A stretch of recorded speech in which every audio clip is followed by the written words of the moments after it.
So hello everyone, one more time आप लोगों का स्वागत है। और होप सो आप लोग बहुत अच्छे होंगे। और आज हम पढ़ने वाले हैं हमारी unit 8, fundamental of kinology and biomechanics in sports. तो फिर देरी किस बात की, वीडियो को स्टार्ट करते हैं। तो ये आ गए हमारे यूनिट कंटेंट्स। तो सबसे पहला हमारा यूनिट कंटेंट है डेफिनेशन एंड इम्पोर्टेंस ऑफ काइनोलॉजी और बायोमैकेनिक्स स्पोर्ट्स के अंदर क्या होता है। हमारा सेकंड कंटेंट दे रखा है प्रिंसिपल ऑफ बायोमैकेनिक्स। हमको थर्ड कंटेंट दे रखा है टाइप्स ऑफ बॉडी मूवमेंट्स कितने प्रकार के होते हैं। लास्ट वन हमको दे रखा है एक्सिस और प्लेन, है ना, इसका कंसेप्ट क्या होता है और अप्लीकेशन कैसे करता है ये बॉडी मूवमेंट्स के अंदर। तो ये सब आज हम पढ़ने वाले हैं।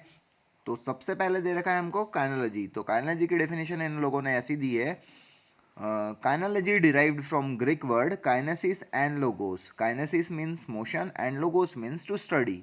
एक और डेफिनेशन दे रखी है, kinology is the scientific study of human body movements. तो अब इतना पढ़ने के बाद तो हमको एक ही चीज़ समझ में आ रही है, वो क्या है कि काइनोलॉजी एक स्टडी होती है ह्यूमन बॉडी मूवमेंट्स की। बहुत ईजी सी डेफिनेशन है इसकी, और यही इसकी डेफिनेशन आपको भी लिखना है कि काइनोलॉजी क्या है। तो काइनोलॉजी एक स्टडी है ह्यूमन बॉडी मूवमेंट्स की। ह्यूमन बॉडी जितने भी मूवमेंट्स करती है वो सब काइनोलॉजी के अंदर आता है। तो होप सो आप लोगों को ये समझ में आ गया होगा। देन नेक्स्ट हमको दे रखा है बायोमैकेनिक्स। तो बायोमैकेनिक्स की डेफिनेशन ऐसी दी है इन लोगों ने, biomechanics is a branch of science which deals with the force related to the body movement of any person. इससे समझ में आ रहा है कि यहाँ पे फोर्स वर्ड पर जोर दिया गया है, ठीक है, या फोर्स वर्ड को हाईलाइट किया गया है। तो इसका मतलब क्या हुआ कि अगर कोई भी पर्सन अगर कोई भी मूवमेंट कर रहा है अपनी बॉडी से या किसी पार्ट से, है ना, तो उस मूवमेंट पर कौन सा फोर्स अप्लाई हो रहा है उसकी स्टडी को बायोमैकेनिक्स कहते हैं। सपोज अगर हम कोई सा बैडमिंटन का शॉट मार रहे हैं या हम स्मैश मार रहे हैं, तो स्मैश मारते वक्त हम कौन सा हमारी कौन से बॉडी का पार्ट का फोर्स लग रहा है उसकी स्टडी करने को हम बायोमैकेनिक्स कहते हैं। तो आप लोगों को ये भी समझ में आ ही गया होगा। देन नेक्स्ट हमको दे रखा है importance of kinology and biomechanics in sports. तो आपको इसके अंदर सिंपल से चार इंपॉर्टेंट टॉपिक लिखने हैं। सबसे पहला अंडरस्टैंडिंग ह्यूमन मूवमेंट्स। अगर हम काइनोलॉजी और बायोमैकेनिक्स को अच्छे से जानते हैं तो हमको ह्यूमन मूवमेंट के बारे में नॉलेज मिल जाता है। तो आप इसके अंदर एक पहला पॉइंट ये लिख सकते हैं, ठीक है, क्योंकि आपको वेरियस सिस्टम ऑफ बॉडी पता चल चुका होता है। सेकंड दे रखा है इन्होंने knowledge about force acting on body. Obvious सी बात है, अगर हम काइनोलॉजी और बायोमैकेनिक्स पढ़ लेते हैं तो बायोमैकेनिक्स के अंदर हम फोर्स की स्टडी कर लेते हैं, तो हमको नॉलेज हो जाएगा फोर्स के ऊपर भी कि हमारी बॉडी पे कौन सा फोर्स लग रहा है, हमने कौन सा फोर्स अप्लाई किया है। थर्ड हमको दे रखा है improve techniques. That is also an important point. ये भी आप लिख सकते हो क्योंकि हमारी इंप्रूव तो होगी सही टेक्निक्स, क्योंकि हमने काइनोलॉजी और बायोमैकेनिक्स को पढ़ लिया है। हमको पता होगा कि हमको कौन सा फोर्स किस वक्त अप्लाई करना है, तो हमारी टेक्निक्स भी इंप्रूव हो जाएगी। फोर्थ हो जाता है प्रिवेंट इंजरीज। ये आप लोग हर जगह लिख के आ सकते हैं ये पॉइंट।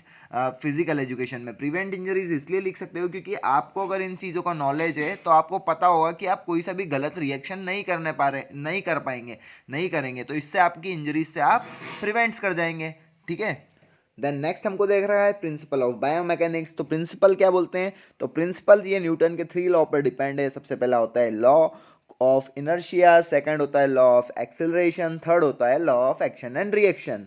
तो सबसे पहले जो होता है लॉ ऑफ इनर्शिया, सबको पता है लॉ ऑफ इनर्शिया क्या होता है, तो फिर भी मैं आप लोगों को बता देता हूँ। अगर कोई चीज़ स्टेबल होती है, मतलब कोई सी भी चीज़ है अगर वो अपनी एक जगह पर रखी हुई है ना, स्वाभाविक सी बात है, तो वो रखी ही रहेगी जब तक उस पर कोई फोर्स नहीं लगाया जाता, है ना, एक्सटर्नल फोर्स नहीं लगाएंगे जब तक वो हिलेगी क्या, नहीं हिलेगी। इस पर स्पोर्ट से क्या रिलेट हो रहा है, तो स्पोर्ट से ये रिलेट हो रहा है, सपोज अगर मेरे को दौड़ना है तो मैं अपनी बॉडी को पुश आगे की ओर नहीं करूंगा जब तक मैं दौड़ ही नहीं पाऊंगा। यही इस पे लॉ लग रहा है, ठीक है, यही इसका प्रिंसिपल है। सेकंड प्रिंसिपल दे रखा है लॉ ऑफ एक्सेलरेशन। एक्सेलरेशन का मतलब होता है एक्सेलरेट करना, स्वाभाविक सी बात है, ये दो चीज़ों पर डिपेंड करता है, एक होता है फोर्स, दूसरा होता है मास, है ना। अगर कोई चीज़, वापस से अगर मैं बोलूँ, कोई सी मेज़ रखी हुई है या कोई सी टेबल है ना, उस पर मैं फोर्स लगा रहा हूँ, ठीक है। अब मैं हूँ भैया, सपोज मान के चलो मैं हूँ 1 किलो का और मैं उस पर फोर्स लगा रहा हूँ, ठीक है, और एक और बंदा है वही टेबल पर 10 किलो के फोर्स लगा रहा है, 10 किलो का है और फोर्स लगा रहा है, तो कौन सी जल्दी एक्सेलरेट करेगी, तो 10 किलो वाली जल्दी एक्सेलरेट कर जाएगी, है ना। तो ये काय से डिपेंड कर रहा है, ये यहाँ पर अब डिपेंड कर रहा है फोर्स से, कौन कितनी तेजी से फोर्स लगा रहा है और कितने केजी का फोर्स लगा रहा है। मैं 1 केजी का लगा रहा था, वो 10 केजी का लगा रहा था, इसलिए जल्दी एक्सेलरेट करेगी। सेकंड होता है इसका inversely proportional into the mass. अब मास से रिलेटेड क्या होता है, कोई भी चीज़ का वजन, है ना। सपोज एक टेबल रखी हुई है यहाँ पर, वो टेबल है 5 किलो की और एक टेबल है 10 किलो की, ठीक है। पर मैं अब डिपेंड करता हूँ, मैं एक नॉर्मल पर्सन हूँ जिसका वेट है 50 kg, है ना।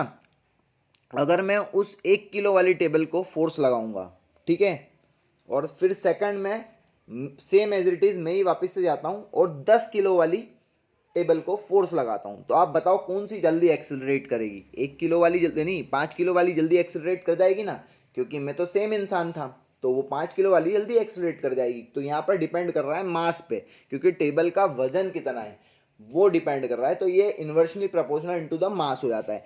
फिर थर्ड लॉ हमको बोलता है law of action and reaction, है ना। इसका क्या मतलब हुआ एक्शन एंड रिएक्शन का? सपोज एज इट इज, इसका मतलब ये होता है, मैं आपको समझाता हूँ कि एक्शन रिएक्शन का मतलब ये होता है कि अगर हम, सपोज आप लोग एक गन शूट कर रहे हो, है ना, फॉर एग्जांपल गन शूट करते हैं, हम राइफल शूटिंग कर रहे हैं, तो हम शूटिंग करते समय जैसे ही गोली निकलती है ना, तो हमारा हाथ पीछे की ओर आता है।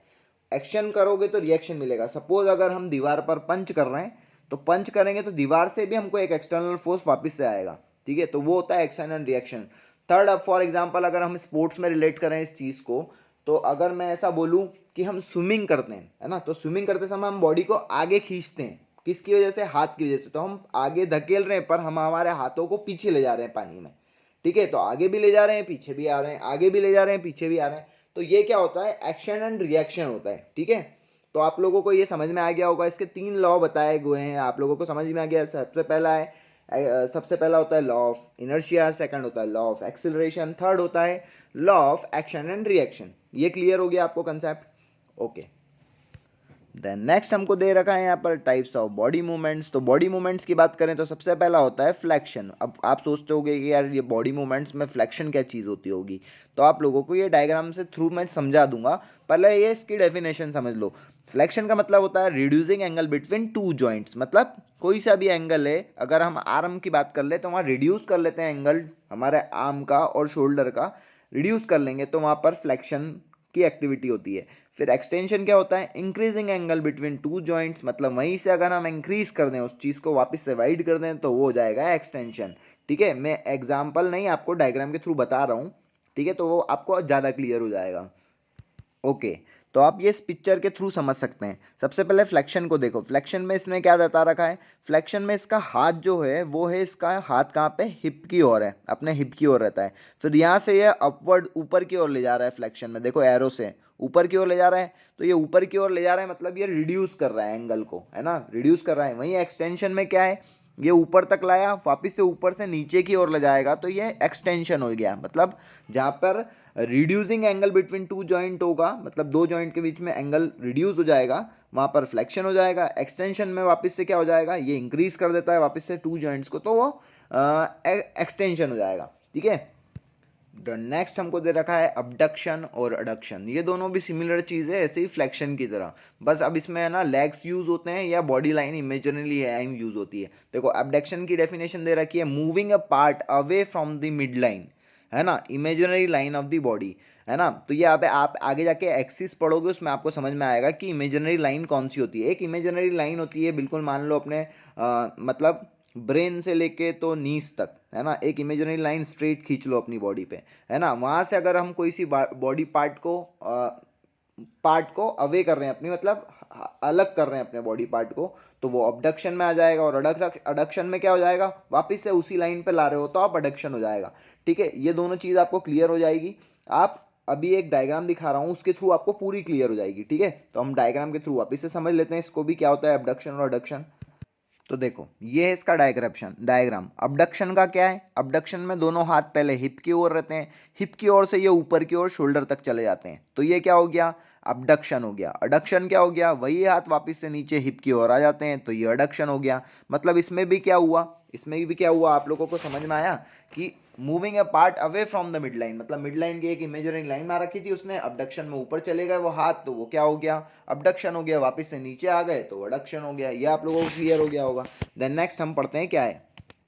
देन नेक्स्ट हमको दे रखा है रोटेशन। रोटेशन क्या होता है? Rotation is the movement in which a bone or whole limb pivot revolve around a single long axis. Example neck rotation. भैया जहाँ पे भी मसल इन्वॉल्व होगी, या हमारा बोल सकते हैं पाइवेट जॉइंट है ना, या कौन सा जॉइंट रोटेशन करने के लिए, फॉर एग्जांपल नेक वाली मसल जो होती है अपनी गर्दन वाली, अगर इस तरीके को पूरा घुमाया जाए, इसको रोटेट करा जाए, तो ये रोटेशन होता है। सरकमडेक्शन क्या होता है? तो इसने लिखा है it is a combination of flexion, extension, abduction, adduction, मतलब चारों चीज इन्वॉल्व हो जाए तो वो सरकमडेक्शन रहता है। For example ball socket joint लिखा हुआ है। बॉल सॉकेट जॉइंट कौन कौन से होते हैं? तो आपका शोल्डर जॉइंट और हिंज जॉइंट होते हैं, तो आप लोगों को ये पता होना चाहिए। ठीक है, तो वहां पर अगर कोई चीज रोटेट कर रहे हैं हम बॉल सॉकेट जॉइंट पे, तो वो हो गई सरकमडेक्शन, और रोटेशन हमेशा नेक मसल पे होता है। तो आप ये चीज़ याद रखना, और सरकमडेक्शन हमेशा बॉल सॉकेट जॉइंट पर होता है। इसका भी मैं डायग्राम या इमेज के थ्रू आपको समझाने की कोशिश करता हूँ कि सरकमडेक्शन और रोटेशन होता क्या है।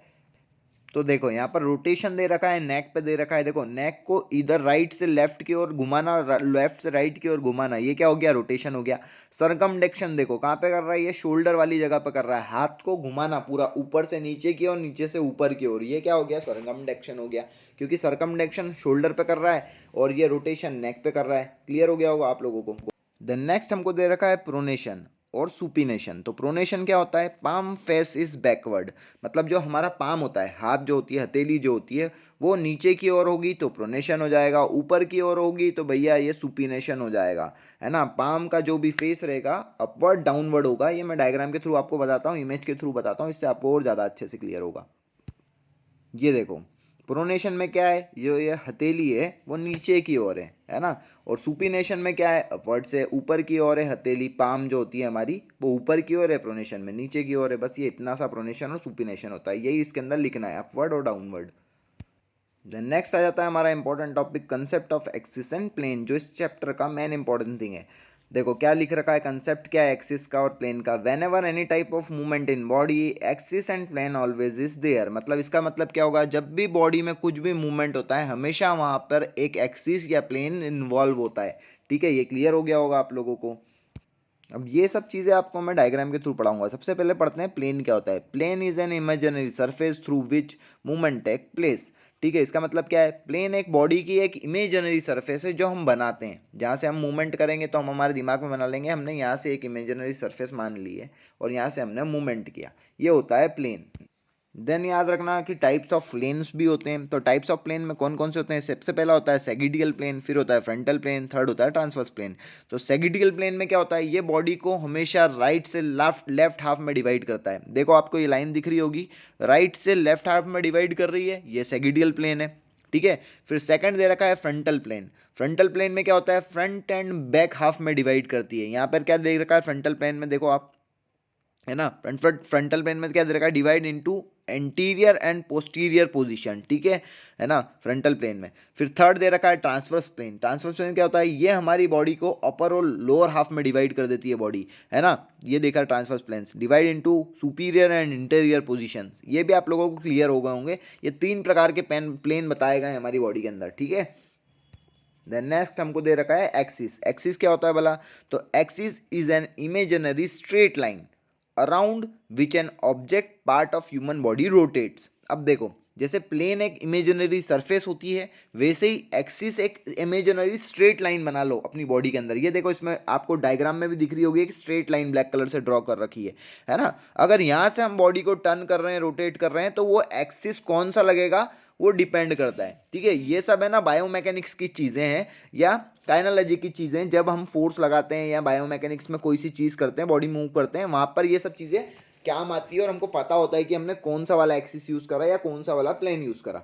ठीक है, तो अब इसको डिपेंड करते हैं। इसमें भी टाइप्स ऑफ एक्सिस है, मैं बताता हूँ आप लोगों को। देखो तो अब इसके अंदर भी एक्सिस तीन प्रकार के होते हैं। पहला होता है सेगिटियल एक्सिस, दूसरा होता है फ्रंटल एक्सिस और थर्ड होता है वर्टिकल एक्सिस। तो सेगिटियल एक्सिस क्या होता है?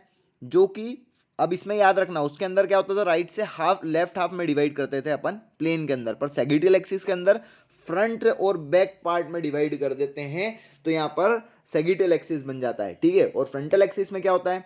इसमें राइट से लेफ्ट भाग में डिवाइड करेंगे तो फ्रंटल एक्सिस हो जाएगा। मतलब यहाँ पर उल्टा पुल्टा हो रहा है, बस ये याद रखना है आपको और यही लिख के आना है। और वर्टिकल एक्सिस में क्या होता है? ऊपर से नीचे अगर बॉडी को डिवाइड कर दें अगर हम, है ना, बिल्कुल बीच में से डिवाइड कर दें तो वो वर्टिकल एक्सिस हो जाता है जहां हमने ट्रांसवर्स प्लेन पढ़ा था। सो होप सो आप लोगों को वीडियो बहुत अच्छी लगी होगी, मेरा पढ़ाया हुआ समझ में आता है और अच्छा लगता है तो मेरे चैनल को सब्सक्राइब कर देना। पहले मेरे 2 क्वेश्चन का आंसर देके जाओ कि बायोमैकेनिक्स की स्टडी को हम क्या बोलते हैं, है ना। बॉडी सिस्टम की स्टडी है, फिजिक्स की स्टडी है, बायोलॉजी की स्टडी है, biological and mechanical system during body movements इसकी स्टडी है। सेकंड आप मेरे को ये बता के जाओ, फ्लेक्शन जब भी करेंगे हम फ्लेक्शन मूवमेंट तो क्या होगा, रिड्यूसिंग एंगल ऑफ जॉइंट होगा, इंक्रीजिंग एंगल ऑफ जॉइंट होगा, या gets away from the body होगा, या goes towards the body line होगा। आपको ये चारों में से एक आंसर करना है। अच्छे से पढ़ना, अच्छे से इमेजेस देखो, उसको समझो, ये चैप्टर पूरा क्लियर हो जाएगा। होप सो मिलते हैं नेक्स्ट वीडियो में, तब तक के लिए बाय बाय, टेक केयर।